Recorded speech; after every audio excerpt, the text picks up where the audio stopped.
Tinupok din ng apoy ang isang junk shop sa Marikina kanina madaling araw, pahirapan sa pagpula mga bombero dahil sa sumingaw na tangke na may lamang acetylene. May unang balita live si EJ Gomez. EJ.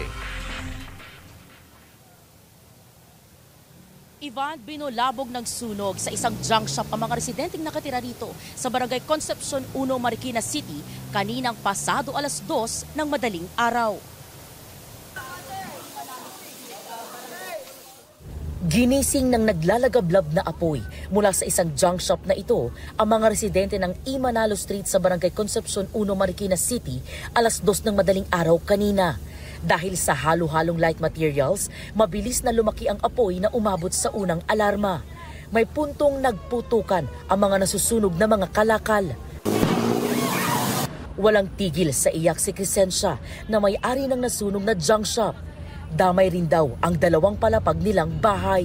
May narinig akong pumutok napakalakas ng kuryente. Ngayon po, pagkarinig ko, lumabas ako talaga, binuksan ko ang pinto, ang taas na ng apoy ho. Talagang mataas na. Ngayon bumalik ako sa bahay, pinaggigising ko yung mga bata. Di bali na lang po yung gamit, huwag na lang yung mga tao. Kaya pinalabas ko po sila lahat. Napakasakit po kasi. Andyan yung mga anak ko. Yan ang kabuhayan nila. Nag-aaral sila yung mga apo ko. Napakasakit pong nasunog ang aming hanap buhay. Ang lalaking ito, sinubukan pang apulahin ng apoy. Hanggang sa paglabas niya ng gate, dinig ang biglang pagsabog. Sa materyales po na nasunog, karamihan po ay karton at plastic. Yung iba po ay iba pang light materials dahil sa junk shop nga po ito. Ang number one challenge natin is meron kasing isang tangke na sumingaw ang balbula, nag-loose. Ito ay hinihinala namin na acetylene na tangke. Siguro ginagamit nila sa pagre-repair.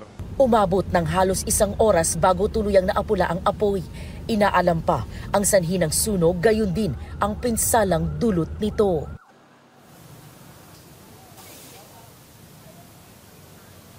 Ivan, yung nakikita ninyo, yan yung eksena ngayon dito, no? After nung sunog. Makikita ninyo, halo-halo mga gamit yan, light materials, dahil yan yung mga kalakal dito sa junk shop, no? Ayon dun sa mismo nakausap natin na may-ari nitong junk shop ay agad naman daw nakalikas yung apektadong pamilya. 4 sila magkakaanak kasama yung 3 empleyado nila ng junk shop. Ngayon, Ivan, inabisuhan ng otoridad yung mga residente na nakatira rito na mag-ingat, no, kapag lalabas sila dahil sa mga oras na ito ay naglalabas pa rin ng masamang amoy yung sinasabing tangke na sumingaw noong kasagsagan ng apoy. At yan ang unang balita mula rito sa Marikina City. EJ Gomez para sa GMA Integrated News. Igan, mauna ka sa mga balita, mag-subscribe na sa GMA Integrated News sa YouTube para sa iba't ibang ulat sa ating bansa.